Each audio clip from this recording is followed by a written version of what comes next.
Hi hello friends, நம்ம காட்டில் வந்து பார்த்திங்கன்னா மோட்டரில் கேணிலேருந்து தண்ணி வந்து கம்மியாக தான் வந்துச்சு. அதனால் எல்லாம் கழட்டி பார்க்கலாம் அப்படின்னு சொல்லிட்டு கழட்டி பார்க்கலாம் அப்படின்னு ஆளுங்களை கூப்பிட்டு மோட்டரை கழட்டிட்டு அதுக்கப்புறம் எல்லாம் தூக்கி பார்த்தா பேப்பர் தான் அடிச்சிருந்துச்சு. புல்பால் சட்டியில் எல்லாம் மோட்டர் இழுக்க வந்தவர்.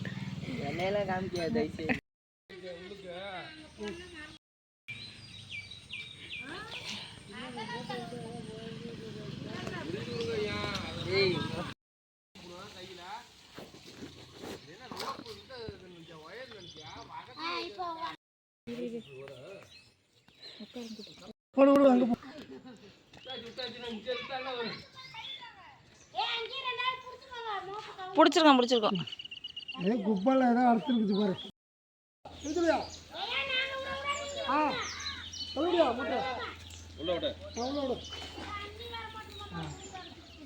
என்ன